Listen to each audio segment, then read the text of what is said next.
गुरुर्ब्रह्मा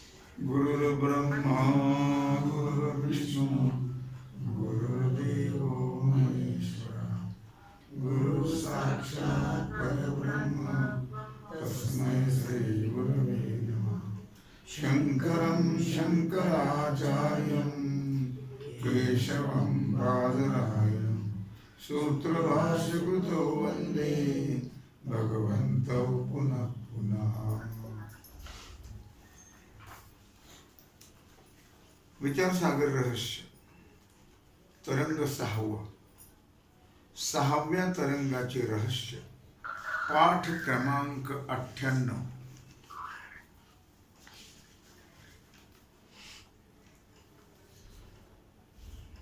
या जगताच्या अध्यस्ता संबंधाने अध्यस्तत्वा संबंधाने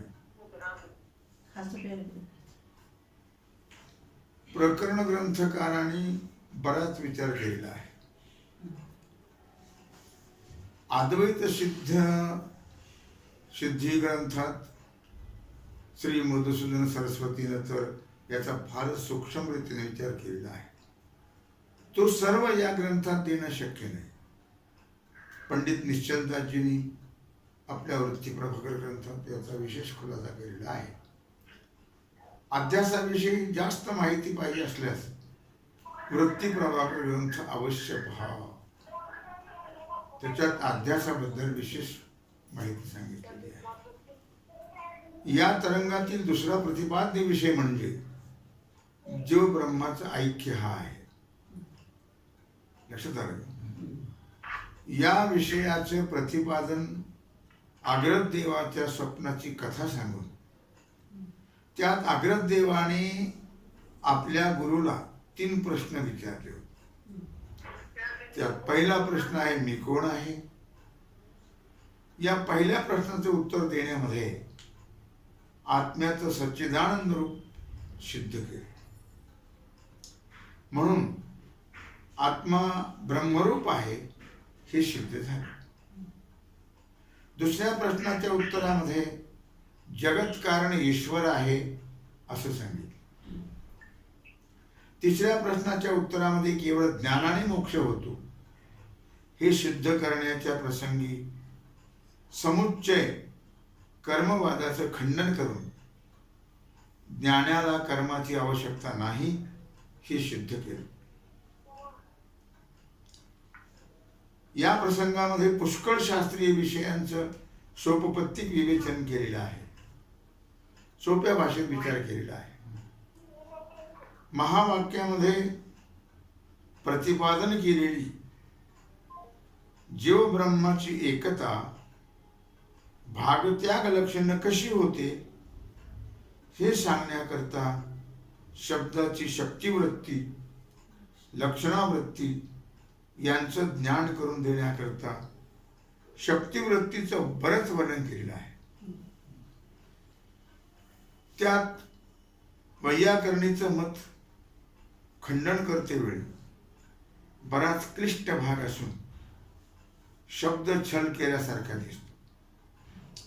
आमच्या मताने वैयाकरण मतात जो स्फोटवाद मानतात त्याचं खंडन करावं असं मूल ग्रंथकाराचा हेतू असावा असं दिसतं। वेदांत मतात घटपदाच्या ठिकाणी कलस्वरूपार्थाचं ज्ञान करून देण्याची शक्ती मानतात।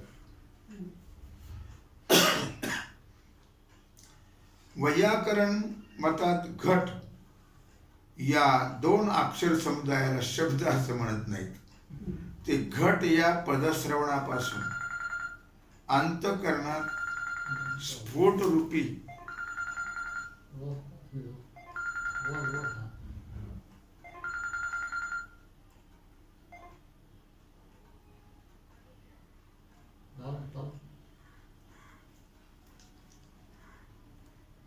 कळलं का? वैयाकरणी मतामध्ये घट या 2 अक्षर समुदायात शब्द असं म्हणत नाहीत, ते घट पदश्रवणापासून अंतःकरणात स्फोट रूपी एक शब्द उत्पन्न होतो। तो शब्द इंद्रियाचा विषय नसून प्रत्यक्ष आहे। प्रत्यक्ष इंद्रियाला विषय होणारा घ आणि ट या वर्णाचा जो घट असा समुदाय तो शब्द नव्हे, तर अंतःकरणामध्ये उत्पन्न होऊन ज्याच्या योगाने कंबुग्रीवादिमान अर्थात स्पष्ट ज्ञान होतं तो स्फोटरूपी शब्द असून त्याच्या ठिकाणी अर्थज्ञान जनकत्व आहे. अर्थज्ञान करून द्यायची ताकद आहे त्याच्यामध्ये. जर घट या वर्णसमुदाय रूप शब्दापासून अर्थाचं ज्ञान होतं असं मानलं तर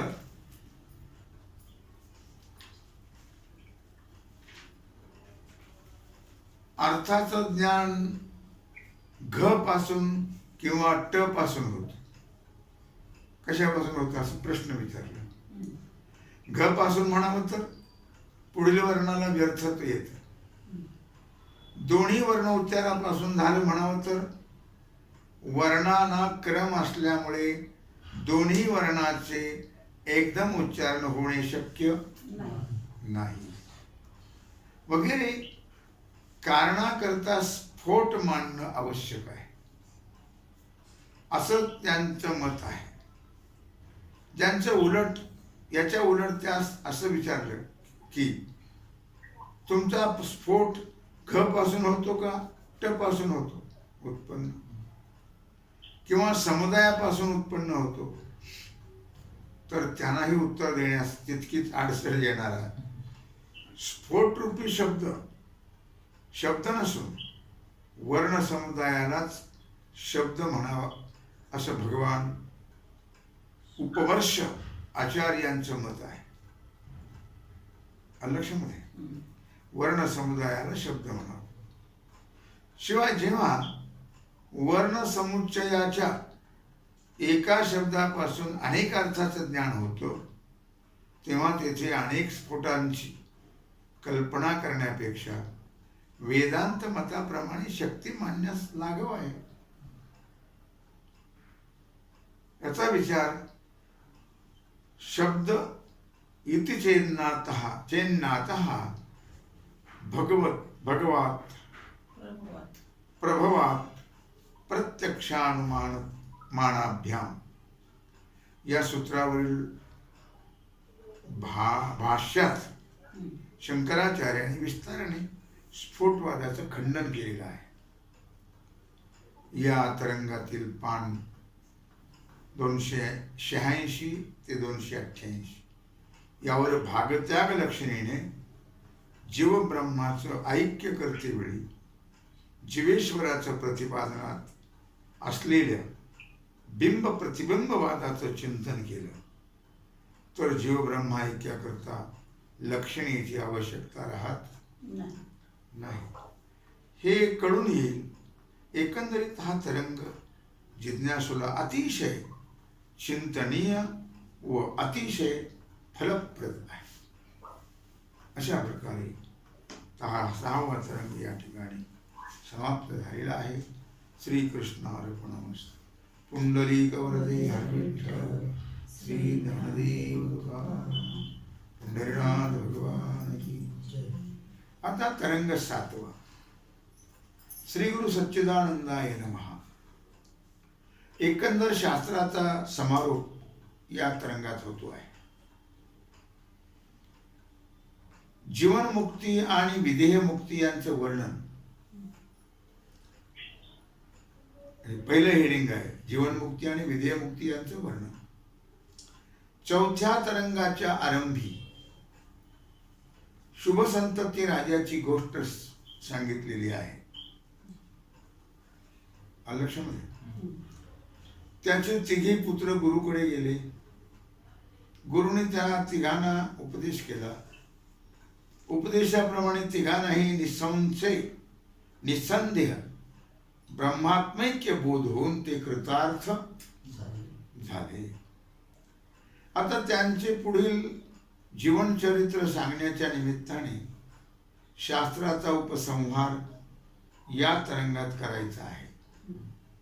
त्यांचं जीवनचरित्र सांगण्याच्या निमित्ताने त्यात प्रथम तत्वदृष्टीच्या ज्ञानोत्तर जीवनक्रमाचा म्हणजे जीवनमुक्तांचा व्यवहार व देहपातानंतरची विधेयमुक्ती ही सांगायची आहे. आता जीवनमुक्ताची स्थिती, जीवनमुक्त कोणाला म्हणतात, जीवनमुक्ताची स्थिती काय आहे ती आता सांगतो आहे. ज्याप्रमाणे झाडाचं सुकलेलं पान वाऱ्याच्या वेगाने इकडे तिकडे भ्रमण करतं, त्याप्रमाणे ज्ञानाने देहाभिमान गलित झाल्यावर, ज्ञानाने देहाभिमान गेल्यानंतर म्हणजे बाधित झाल्यानंतर तत्वदृष्टी उरलेल्या प्रारब्धाप्रमाणे वागू लागला. शिल्लक राहिलेले जे प्रारब्ध आहे त्या प्रारब्धाप्रमाणे तो वागू लागला. कधी तो विहित क्रिया करायचा, कधी रथात बसायचा, कधी घोड्यावर, कधी हत्तीवर बसायचा, कधी बाग बगीचे पाही, कधी एकट्याच अनवाणी चाले, कधी उत्तम बिछाण्यावरही झोपे, कधी उच्चासनावरही बसत असे, कधी अतिउत्तम भोग भोगीत असे, कधी उत्तम पक्वान्न सेवन करत असे, कधी अन्ना वाचून तळमळतही असे, कधी गिरी गुहेत राहून रात्री दगडावर झोपे, कधी हजारो लोकांकडून पूजा घेई व कधी हा उभय लोकात भ्रष्ट आहे असा लोकांनी केलेला धिक्कार आनंदाने पाहे. तत्वदृष्टीच्या ब्रह्मात्मैक्य ज्ञानामुळे त्याच्या सर्व भेदभ्रमाचा नाश झाला होता. यथार्थ ज्ञान झाल्यामुळे भेदभ्रम राहिला नव्हता. म्हणून त्याला यत्किंचितही कर्तव्य राहिलं नव्हतं, कृतार्थ झाला होता. देहपातापर्यंत त्याचा देहाचा व्यवहार नियमित होत होता, नियमरहित होता. विहित निषिद्ध अनेक व्यवहार होत होते. देह तादात्म्यच नव्हते. तथापि निसंदेह तत्वनिश्चय असल्यामुळे त्याला भ्रमसंचार कधीच झाला नाही. भ्रमिष्ठासारखा तो कधीच वागला नाही, वेड्यासारखं कधीच वागला नाही. आणि देहपातानंतर तो विधेयमुक्त झाला. अशा विधेय पडल्यानंतर विधेयमुक्ती असते. देह पडल्यानंतर अशा ब्रह्मवेत्याचे जो पूजन करील किंवा त्याला अनन्य भावाने वंदन करील त्याला पुण्य प्राप्त होईल. आणि त्याकडे दोषदृष्टीने पाहिलं तर त्याला पापाची प्राप्ती होते. पाहणाऱ्याला. आता हेडिंग तिसरे, ज्ञानवानाचा व्यवहार नियमित असला पाहिजे असा पूर्वपक्ष. पूर्वपक्ष असं म्हणतोय की आता ज्ञानवानाच्या व्यवहाराविषयी काही लोक नियम सांगतात. तो असा की सर्व त्रिपुटी दुःख हेतू असल्यामुळे तिचा त्याग करून प्रयत्नाने समाधी करावा. प्रपंच हा त्रिपुटीवान आहे. व्यवहार करणं झालंच तर फक्त भिक्षान्न जलान्न जलपानापुरताच करावा व्यवहार, बाकी व्यवहार करायचा नाही. व्यवहार संपल्यावर पुन्हा समाधी करावा झाला. समाधीतून उत्थान एवढ्या पुरतच व्हावं, अन्नपान जलपानापुरतं, पुन्हा समाधी करावा. हा नियम टाकून जो ज्ञानी स्वैर वागेल तो कुत्रा आहे असं समजावं. गौडपाद मुनीनं समाधीचा प्रकार सांगितला आहे. त्याप्रमाणे समाधी करून सर्व सुखाप्रद ज्ञानी प्राप्त होतो. कारण त्याचा सर्व विक्षेप निवृत्त होतो. अंगातून समाधी होणार नाही. ती 8 अंगे म्हणजे 1 5 यम, 2 5 नियम, 3 आसन, 4 प्राणायाम, 5 प्रत्याहार, 6 धारणा, 7 ध्यान आणि 8 समाधी, असे ह्या 8 प्रकार आहेत. त्याला अष्टांग योग म्हणतात. त्याला काय म्हणतात? अष्टांग योग. असा 8 अंगाने प्राप्त होणारा निर्विकल्प समाधी साधून ज्ञानवानाने आनंदात राहावं. अन्नपानाशिवाय जास्त प्रवृत्ती करू नाही. असा शरीर व्यवहाराविषयी व समाधीविषयी नियम ऐकून त्याला काही उत्तर न देता हे नियम सांगणारे लोक मूर्खासारखे बडबड करतात असं मनात समजून तत्वदृष्टी उपहास बुद्धीनं हसू लागला. वेड्यासारखे बडबड करतात लोक. हेडिंग 4. ज्ञानवानाच्या नियमाविषयी तत्वदृष्टीचा अभिप्राय. त्याच्या हसण्याचा अभिप्राय असा आहे की ज्ञानवानाच्या शरीर व्यवहाराचा नियम नाही, कारण की ज्ञानाच्या व्यवहारात अज्ञान आणि तत्कार्य भेदभ्रांती आणि भ्रमाचं कार्य रागद्वेषादिक ही वस्तुतः काहीच नसतं. त्याचं प्रारब्ध कर्म शेषच त्याच्या व्यवहाराविषयी निमित्त असते. ते प्रारब्ध कर्म प्रत्येक पुरुषाचं वेगळं वेगळं आहे. म्हणून ज्ञानवानाच्या प्रारब्ध कर्मजन्य व्यवहाराचा नियम कोणासही करता येणार नाही. हा मुख्य सिद्धांत आहे. याचं रहस्य न समजता अज्ञानी लोक वाटतं तसे बोलत राहतात. आपल्याला तर काही येत नाही, पण दुसऱ्याला येतं त्याला नाव ठेवायचं. हेडिंग 5. ज्ञानवानाच्या शरीर व्यवहाराविषयी नियमाचा आग्रह असणाऱ्या पक्षाचं मत. कित्येक पंडित मान्य असं म्हणतात की ज्ञानाच्या प्रवृत्तीविषयी कोणताच नियम नाही, म्हणजे त्याने नित्यनैमित्तिक कर्मे आणि उपासनादी केली पाहिजे असं आमचं म्हणणं नाही. परंतु सर्व व्यवहारापासून निवृत्त झाले पाहिजे. बाद प्रवृत्ती झालीच तर भिक्षा, स्नान, शौचादी शरीर संरक्षणापुरती व्हावी, अधिक होऊ नये. कारण ज्ञानोत्पत्ती होऊन पूर्वी जिज्ञासा अवस्थेमध्ये विषयाच्या ठिकाणी फक्त दृष्टीने वैराग्य असतं. ज्ञानोत्पत्तीनंतर विषयाच्या ठिकाणी मिथ्या बुद्धी उत्पन्न होती. ज्ञान झाल्यावर हे सगळं मिथ्या आहे. म्हणून ज्ञान उत्पत्तीनंतरचं वैराग्य हे दोषदृष्टी आणि मिथ्या बुद्धी या 2 कारणांनी असतं. ज्ञानाने मिथ्यात्व कळाले आणि विषयात दोष कळलेले आहेत. म्हणून दोषदृष्टी आणि मिथ्यात्व बुद्धी या 2 कारणांनी वैराग्य असतं.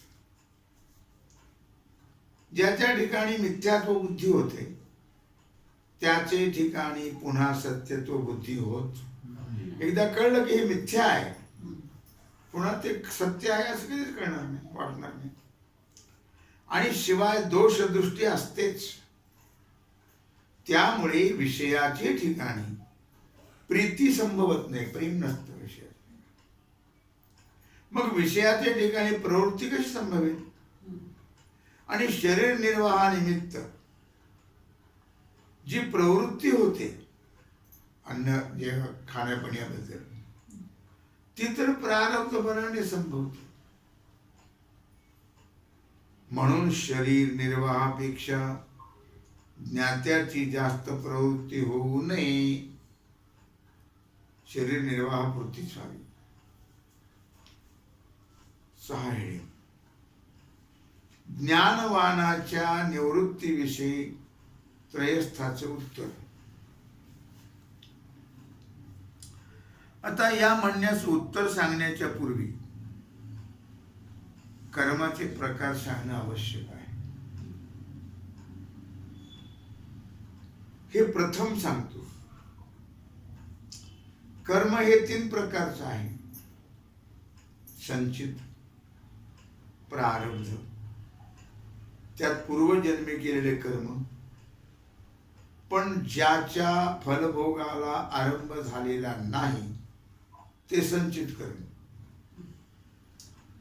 प्रस्तुत जन्मामध्ये भविष्यकाली म्हणजे पुढे होणारी कर्म ते आगामी किंवा क्रियमान कर्म त्याला म्हणतात. होणारं जे आहे ते क्रियमान, साठा आहे ते संचित, आणि भोगायला येतं ते प्रारब्ध.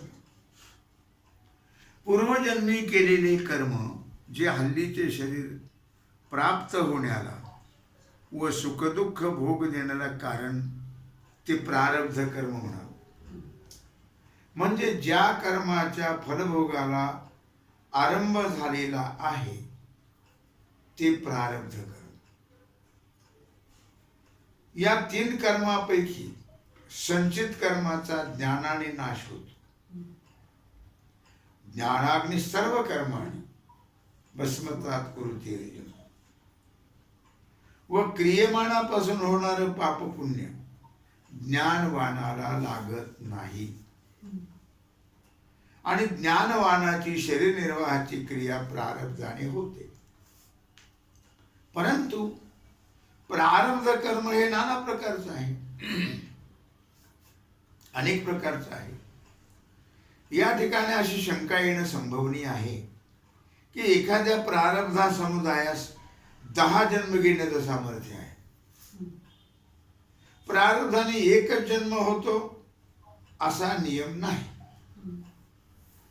10 जन्म देणाऱ्या प्रारब्धापैकी प्रथम जन्मातच एखाद्याला ज्ञान झालं तरीही त्याला आणखी 9 वेळा शरीराची प्राप्ती झालीच पाहिजे, जरी ज्ञान झालं तरी. पण प्रारब्धच आहे ना. कारण प्रारब्ध कर्माचा भोगा वाचून नाश होत, प्रारब्ध न चुके भोगिल्या वाचून. किंवा प्रारब्धातील राहिलेल्या 9 शरीरापेक्षा जास्त शरीर येणार नाहीत, हे आहे ज्ञानाचं फल. तेवढेच मिळतील, संपलं. परंतु हे ते म्हणता येत नाही पूर्वपक्ष. हे त्यांचं म्हणणं बरोबर नाही. कारण ज्ञानवानाचे प्राण या लोकात किंवा अन्य लोकात, अन्य शरीरात जातच नाही. मग ज्ञान कसलं जर दुसरं शरीर मिळत असेल तर?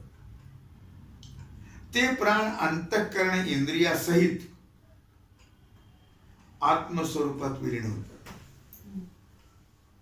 ज्ञानवानाचे प्राण जे आहेत ते काय होतं,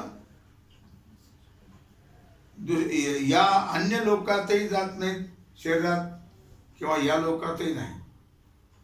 मग अंतःकरणासह इंद्रिय आत्मस्वरूपात विलीन होऊन जातात. अशा प्रकारच्या श्रुतिवाक्याशी विरोध येईल जर त्याला इतर जन्म मिळत, शरीर मिळतात असं म्हटलं तर. आणि प्राण बाहेर गेल्यापासून दुसऱ्या शरीराची प्राप्ती संभवत नाही. प्राण बाहेर गेला पाहिजे ना. प्रारब्ध कर्माचा भोगा वाचून नाश होत, म्हणून ज्ञान निष्फल आहे. याचं उत्तर असं की अनेक शरीरे देणाऱ्या प्रारब्धा कर्मास आरंभ झाला असता प्रथम शरीरात ज्ञान होणे शक्य नाही. शेवटच्या शरीरातच ज्ञान होईल, पहिल्या शरीरात नाही होणार. कारण अनेक शरीर आरंभक जे प्रारब्ध कर्म तेच दृढ निश्चयाला प्रतिबंधक होते. दृढ निश्चय होऊ देत नाही ते कोण? प्रारब्ध कर्म. जसं विषयाशक्ती बुद्धिमान्यत्वादिक दृढ ज्ञानास वर्तमान प्रतिबंधक आहे. ते वर्तमान काळातले हे प्रतिबंध आहेत. तसेच अनेक शरीरारंभक प्रारब्ध कर्म ज्ञानाला प्रतिबंधक आहे. कळलं का? अनेक शरीरात प्रवेश करणं हे जे प्रारब्ध कर्म आहे ते ज्ञानवानाला प्रतिबंधक आहे. ज्ञानाला प्रतिबंधक आहे किंवा ज्ञानाला प्रतिबंधक आहे. याला आगामी प्रतिबंध म्हणतात. आणि प्रतिबंध असूनही सतत श्रवण मननादी करील असतील प्रतिबंध. पण तो जर नित्य श्रवण मनन जर केलं त्याने निध्यासन, तर त्याला प्रतिबंध निवृत्ती झाल्यावर नंतर पूर्वी केलेल्या श्रवणाधिकांच्या फलवत्तर संस्काराने अन्य जन्मात ज्ञान होईल. त्या श्रवणाचं फल दुसऱ्या जन्मात त्याला ज्ञान नक्कीच होईल. जसं वामदेवाने पूर्वजन्मी श्रवण मननादी केले, परंतु प्रारब्ध कर्मातील एक शरीर घेण्याचं शिल्लक राहिलं होतं. त्यामुळे त्या जन्मी त्यांना ज्ञान झालं. एक शिल्लक राहिलं होतं.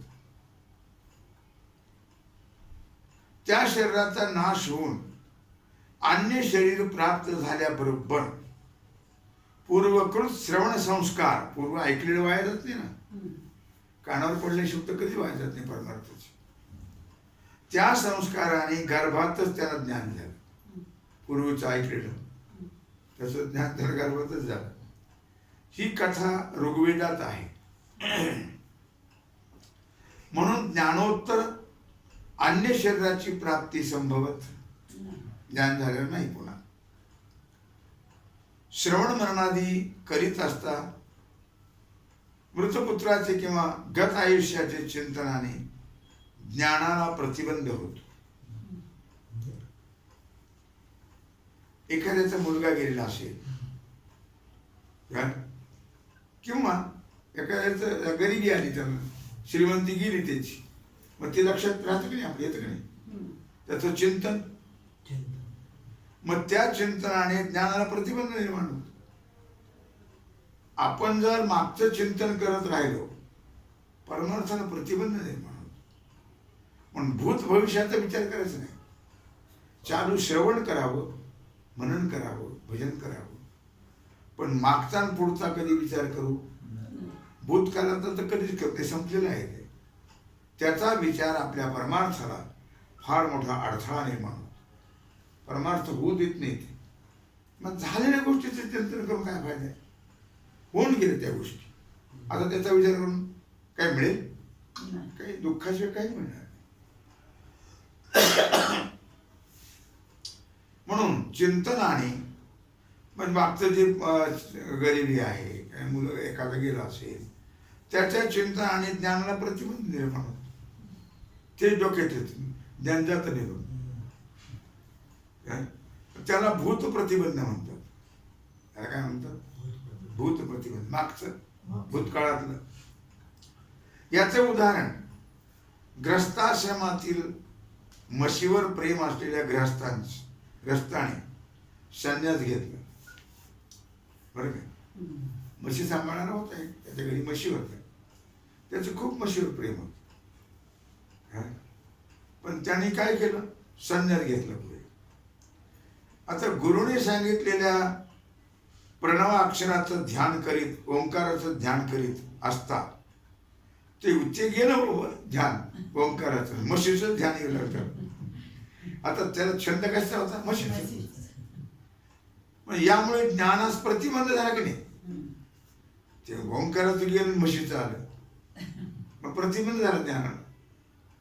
ही कथा विद्यारण्य स्वामीनं पंचदशीत सांगितलेली आहे. प्रसंग प्राप्त प्रतिबंधाचं वर्णन संपल्यानंतर पुन्हा राहिलेल्या प्रारब्ध कर्माचा विचार सांगतो. वर्तमान शरीराची शरीर निर्वाहापुरतीच चेष्टा प्रारब्धाने होते, क्रिया. रागजन्य अधिक चेष्टा होत नाही प्रेमपूर्वक. म्हणून ज्ञानवानाचा व्यवहार निवृत्ती प्रधानच असला पाहिजे. जर कोणी असं म्हणेल की मनाचा स्वभाव अति चंचल आहे, मनाचा त्याची निरालंब स्थिती घडत नाही, मन कधी एकाग्र होतं का?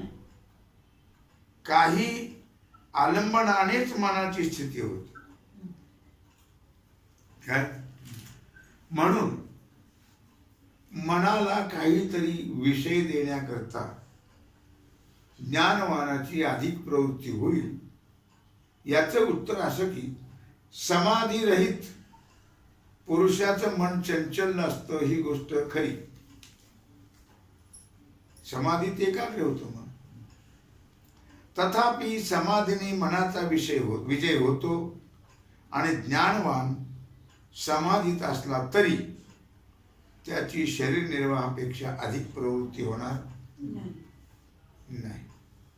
म्हणून ज्ञानवानाने अधिक प्रवृत्ती टाकून समाधी केला पाहिजे. शरीर निर्वाहापेक्षा अधिक प्रवृत्ती, खाण्यापिण्यापुरतीच त्याची प्रवृत्ती व्हावी, बाकी समाजातच राहावं. कळलं का? त्याने आपला समाधीच केला पाहिजे. तेव्हा झालेली सेवा भगवत चरणी समर्पित करू. राहिला जो सेवेचा भाग आहे तो आपण उद्या पाहू. कुंडली कवरदी विठ्ठल ज्ञानदेव तुकाराम, भगवान की जय.